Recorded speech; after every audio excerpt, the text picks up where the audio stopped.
periodo de tiempo en poco. Es un país en el que creo que mucha gente no piensa en público cuando se trata de espionaje e inteligencia, pero sin duda es un país en el que pensamos mucho, dado lo peligroso que es y el éxito que ha tenido, por desgracia, y ese es Cuba. Así que, Mones, tal vez podrías contarnos un poco sobre la historia de la amenaza de la inteligencia cubana y cómo llegamos a entenderla tal como es antes de adentrarnos más en la parte del espionaje. ¿Y qué? Intentar prestar servicios de inteligencia a Cuba en 2 minutos. Va a ser todo un reto, pero la conclusión es que Cuba ha superado con creces sus expectativas durante mucho tiempo. Para ser una isla tan pequeña ha sido una verdadera molestia para nosotros porque son muy buenos en lo que hacen dada su proximidad a nosotros.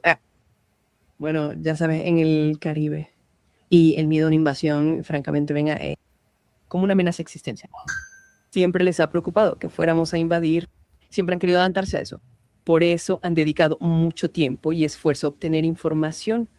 También se han esforzado mucho para influir en las políticas y hacer todo lo posible para averiguar qué está haciendo EE.UU. Y lo han hecho investigando en sus servicios de inteligencia hasta el punto de que no nos dimos cuenta de lo buenos que eran hasta que fue casi demasiado tarde. Hablemos un poco de eso. Ya sé que durante mucho tiempo no nos dedicamos tanto a Cuba. Bueno, en realidad creo que hasta finales de los 80, que es lo que creo que ninguno de los que estamos aquí trabajando en el FBI en ese momento, desde luego, antes de nuestra época, pero creo que fue a finales de los 80 cuando reconocimos a Cuba como la amenaza que es y cuáles fueron algunos de los acontecimientos fundamentales que llevaron a este cambio radical en nuestra comprensión de la amenaza. Por lo general, basta con darse cuenta de que tienes un problema. Y hubo 2 grandes. El primero fue en el 87, cuando tuvimos un desertor, Florentino Aspiaga, que vino a nosotros desde Cuba y básicamente le dijo a la comunidad de inteligencia de ahí que todos nuestros agentes estaban duplicados, lo que estaban controlados por el gobierno cubano. Y eso fue un golpe en el estómago porque toda la información que creíamos que estábamos recibiendo y controlando nos la estaba pasando Fidel Castro a través del servicio de inteligencia. Así que aquí estamos como una comunidad de inteligencia de II. Y este tipo que trabaja para el equivalente al FBI se nos acerca y nos dice, oigan, ¿saben cómo reclutaron a todas estas fuentes? En realidad somos mucho mejores en contrainteligencia de lo que creen. Ninguno de ellos está realmente espiando para ustedes. Creen que son espías, tal como los describimos, pero no lo son. En realidad, que solo les están diciendo lo que queremos que escuchen. Pero, por supuesto, en este punto, Opalaga ahora está trabajando para nosotros. ¿Cierto? Entonces, eso fue una gran llamada de atención. La otra parte de esa pieza no es solo una especie de operaciones ofensivas de vanguardia, fueron las penetraciones. ENS, y eso esencialmente significa que penetraron en nuestro gobierno. Y eso es básicamente de lo que hemos estado hablando aquí, de intentar averiguar quiénes son los espías. Y escuchamos rumores de que nuestro gobierno fue penetrado por una red de agentes a la que los cubanos se referían como LAR, que significa red en español. Y fue esencialmente como nos despertamos y empezamos a darnos cuenta de que teníamos un problema. Bueno, esto es un poco después de eso, ¿verdad? Como a principios de los 90 aprendimos de una variedad de lugares diferentes que, oye, no es solo que han duplicado a todos nuestros espías y los han convertido en agentes dobles. En realidad es mucho más que eso. Han reclutado a muchos espías en nuestro gobierno y los que no hemos identificado no son agentes dobles. Entonces, ¿qué pasó entonces? Y la forma en que lo hicimos, trabajamos junto con nuestros socios y ya sabes, toda la gente que vino antes que yo, junto a estas piezas y obtuvimos fragmentos de información y a través de ellos pudimos investigar y finalmente identificar a diferentes individuos que formaban parte de eso. Y red. Y llegamos a entender que decimos red de Atspica, pero en realidad era solo un grupo informal de estudiantes que habían sido reclutados mientras estudiaban en universidades de la Ivy League que tenían algún tipo de ideología o consideraban la revolución cubana como algo aspiracional y los cubanos se abalanzaron y aprovecharon eso y reclutaron a estas personas mucho antes de que ingresaran al gobierno de II. Lo que los hace desafiantes y difíciles encontrar cuando descubrimos quiénes llevaban mucho tiempo trabajando en el gobierno y en buenas posiciones, lo que dificulta aún más nuestro trabajo. Y así fue como juntamos las piezas y comenzamos a averiguar quiénes eran estos jugadores individuales. Entonces, los cubanos pudieron reclutar personas incluso antes de que trabajaran en el gobierno, lo que es, ya sabe, planificar con anticipación, ¿cierto? Correcto. Y creo que dijiste que también usaron motivaciones ideológicas. Entonces, ni siquiera había mucho dinero aquí, ¿cierto? Para estas personas. Y luego tuvieron éxito, los metieron en el gobierno.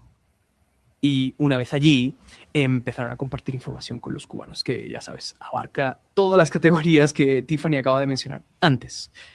Así que eso suena realmente desafiante. Y ya sabes, esto sucedió, al menos nos enteramos hace bastante tiempo. Pues, ¿por qué lleva tiempo encontrar a estas personas? Quiere decir, creo que ya hemos insinuado algunos de esos problemas y desafíos, pero tal vez podrías explicarnos un poco más. Bueno, porque nunca ya estas cosas nunca están claros y completos. Siempre obtenemos piezas del rompecabezas. Lamentablemente, nunca obtenemos el primer nombre, porque entonces sería un caso resuelto. Por lo general, son fragmentos de información que tenemos que reunir y averiguar quiénes son estas personas. Creo que probablemente el caso más conocido sería Ana Montes. Esa es la analista de y que descubrimos en los años 90. Y al unir las piezas, obtuvimos fragmentos de información. Y teníamos HF, que son mensajes de alta frecuencia. Estos son los mensajes que enviaban los cubanos a Montes y a los estados y a algunos de sus manejadores. Pudimos unir todo eso y elaborar una lista para averiguar los puntos de datos que finalmente nos llevaron hasta ella. También conseguimos algo parecido con Walter Kendall Mears y, bueno, su esposa. Bueno, él trabajaba en el Departamento de Estado. Llegó una década después. Básicamente, solo nos costó mucho trabajo unir estas piezas para averiguar quiénes eran estas personas. Y por último, o más recientemente, pudimos encontrar la pieza final de esta red, que fue Víctor Manuel Rocha, el embajador, y fue el último chat colgado en este grupo de agentes de infiltración vintage. Bueno, fue el último que encontramos. Por supuesto. Sí, Dios. El último que encontramos hoy, pero creo que ya sabes, solo para aclarar un poco, esta es una red que existía desde hace un tiempo y nos llevó tiempo trabajar con la información que teníamos y también obtener más información. Ya sabes, cuando tenemos esta imagen incompleta, no es como si nos sentáramos y dijéramos, vaya, girl, ¿quién soy yo?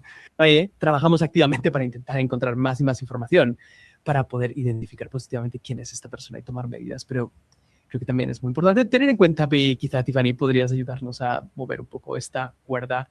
El espionaje o los espías son lo más difícil de encontrar para nosotros, ¿verdad? Porque son las posesiones más preciadas de cualquier servicio de inteligencia. Quiero decir, nuestros adversarios, cuando hablamos de la División de Contrainteligencia y Espionaje y las oficinas de campo que llevan los casos, estos adversarios son los actores más sofisticados del mundo. Es como si estuviéramos hablando de gobiernos enteros o, ya sabes, en el caso de algo como Hezbollah, una entidad muy parecida a un Estado que es extremadamente sofisticada. Tienen aparatos enteros dedicados a mantener en secreto las identidades de estas personas. Y muchas veces, debido a que estas son personas que tienen autorizaciones o las han tenido en el pasado, dependiendo del tipo de trabajo que hayan realizado, es posible que conozcan muy bien las medidas de seguridad que tenemos establecidas y cómo llevamos a cabo estas investigaciones. Por lo tanto, a eso se suma que intentan mantenerse en secreto y mantener sus identidades en sus actividades en secreto. Por lo tanto, es extremadamente desafiante. No estamos tratando de encontrar a un joven de 16 años que robó un automóvil. Nos enfrentamos a todo un gobierno y en el caso de Cuba puede parecer un gobierno pequeño, pero ha recibido capacitación y recursos de la Unión Soviética hasta el día de hoy. Por lo tanto, uno que destina todos sus recursos a sus servicios de inteligencia, sin importar lo que estén pasando. Cuando en los 90 estaban atravesando el periodo especial, perdieron todas sus subvenciones soviéticas, pero sus servicios de inteligencia eran financiados. La gente y ahora se pregunta, claro, ¿qué está ocurriendo en Cuba? ¿Sabes? Y su economía, pero va a seguir siendo igual. Y creo que lo que hace que Cuba sea tan exitoso, aparte del hecho de que son capaces de jugar a largo plazo, es algo a lo que me refiero aquí, al reclutar, es estudiantes jóvenes y antes incluso de que toquen un espacio de trabajo gubernamental. Ya sabes, solemos buscar indicadores de espionaje, es algo de lo que hablamos a menudo, ¿verdad? Buscamos cuando una persona se ha convertido, si hay algo sucediendo en su vida, cambios en las finanzas. Hay toda una lista de ellos. Pero con estas personas han llegado al gobierno ya reclutados, ya motivados. No hay cambios. Son leyenda, están viviendo su vida, están viviendo su leyenda porque creen plenamente y eso lo hace muy, muy desafiante. Y es una cosa de la que, ya sabes, Ahora sabemos mucho debido a sus éxitos con este tipo de reclutamiento a largo plazo. También nos ha ayudado a prepararnos porque también sabemos que esta amplia red está yendo tras los estudiantes, yendo tras los académicos y simplemente lanzando una gran red de cualquiera que pueda tener acceso. Y el potencial es asombroso, porque siempre bromeo, no me imagino ir a mi jefe ahora y decirle, me gustaría reclutar a este joven de 20 años, porque creo que hay una recompensa ahí. Bueno, ya sabes, ahora estas personas que acabas de mencionar, Myers, Montes, Roacha, ¿verdad? Prada, estuvieron ahí fuera un tiempo y sí, estuvieron ahí fuera durante algún tiempo y nos llevó algún tiempo encontrarlos. Avi, ¿puedes hablarnos un poco de eso? Y creo que un punto que es importante tener en cuenta es que aunque estas personas son tan apreciadas por nuestros adversarios y que en particular son apreciadas por el gobierno cubano porque, como sabes, eran sus salvavidas de cierto modo, les preocupaba que los cubanos fueran atacados y esperaban que estas personas les avisaran con antelación si algo iba a pasar, si algo pasaba o que incluso pudieran influir un poco en las cosas para que seguro que eso no pasa.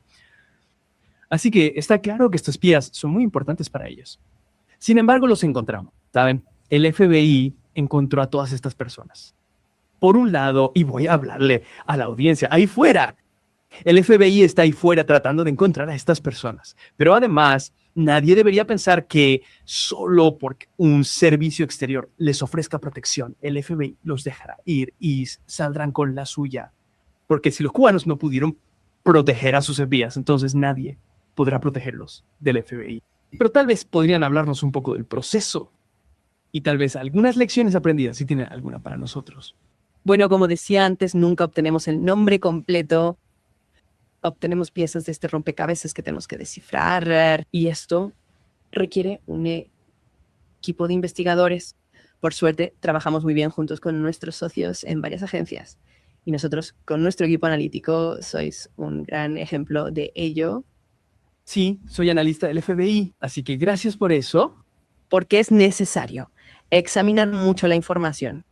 Es como una cacería de topos porque obtenemos información fragmentada y tienes que averiguar quién coincide con ella y muchas veces en retrospectiva. Parece muy obvio cuando tienes a la persona. Tiffany, quisiera volver a ti y preguntarte qué lecciones aprendemos de la experiencia cubana, de la amenaza que representa Cuba y en general de tu experiencia en este ámbito. Me gustaría saber tu opinión sobre cómo prevenir el espionaje y qué medidas debe tener en cuenta la población para protegerse. Sí, creo que el tema principal es que el espionaje es extremadamente difícil. Es difícil de investigar, pero es algo que el FBI está extremadamente dedicado a resolver. Y cuando obtenemos una pista, como mencionó Alisa, podría ser tan fragmentaria como lo que inició la investigación de Rochacha, y durante décadas nos dedicamos a intentar resolver ese misterio porque es importante para nuestra seguridad nacional. Creo que también de algunos de los otros casos de Cuba se pueden extraer algunos patrones como miembros de la familia involucrados en espionaje, pues los Myers. Eso es algo relativamente poco común, pero no es algo que se desconozca por completo. Arx Ery, Jonathan Toby y su esposa son otro ejemplo más reciente de una pareja involucrada en actos de espionaje juntos, Saraki. Así que eso es algo a lo que podemos estar atentos.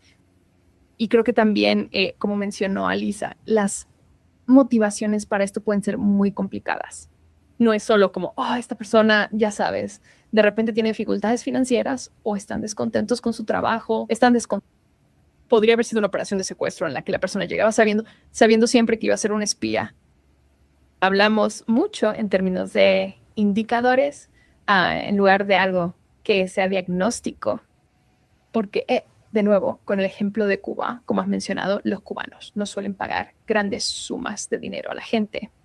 Así que, ya sabes, si solo buscas a personas con problemas financieros que necesiten ayuda para resolverlos, no vas a encontrar espías cubanos. Bueno, tenemos que unir todas las piezas de rompecabezas e intentar unirlas. Pero también creo que hay que asegurarse de que estamos al tanto, y creo que el FBI lo hace bien de no subestimar a los agentes, así sea un país como Cuba o cualquier otro país que no sea de los que uno esperaría cuando personas se dedican a descubrir nuestros secretos y para ellos supone una amenaza existencial. Entonces, sin duda, van a invertir recursos significativos para lograrlo. Pero también, ya sabes, manteniéndonos al tanto de los temas que estamos investigando. Debemos tener mucha precaución para no desechar de inmediato ideas como, sí, esa persona pues era solo diplomático de los años 80. Él no sabe lo que es ser espía. No sería él. Tenemos que buscar a alguien que haya trabajado para una agencia de inteligencia. Tenemos que mantener la mente abierta y ver a dónde nos llevan los hechos. Y otra cosa que quería mencionar es que mencionamos que estos espías fueron reclutados, los espías cubanos fueron reclutados cuando eran bastante jóvenes, ¿cierto? ¿Cierto? Y creo que si estoy ahí fuera y soy un miembro del público, ¿cierto? Y pienso para mis adentros, oye, puede que tenga acceso a información que le interese a alguien, o ya sabes, puede que todavía no la tenga, pero es posible que alguien intente manipularme solo para que mis sentidos arriba. Sé que y ya saben, Roche en particular nos dijo que sentía que lo habían manipulado desde el principio y que tal vez si hubiera sido mayor no habría tomado las decisiones que tomó. Ya saben, sea sincero o no, creo que es importante que todos recordemos que las personas son impresionables y las personas, los oficiales de inteligencia extranjeros son muy hábiles y están cualificados para manipular eso y manipular a las personas para que hagan cosas que pueden no ser de su interés. Por lo tanto, vale la pena que las personas estén un poco alerta.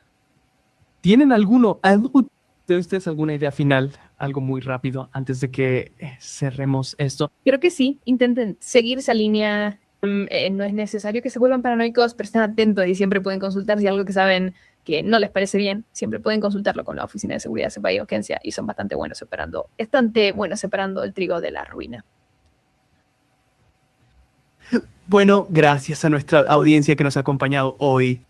Hay muchos recursos disponibles sobre programas contra amenazas internas y recursos para ayudar a las personas a estar al tanto de estos problemas y asegurarse de que son cautelosas con las personas con las que hablan y de qué hablan. Así que os animo a que exploréis todo eso. Eli, quiero dar las gracias a Alice y Tiffany por acompañarme hoy. Os lo agradezco mucho.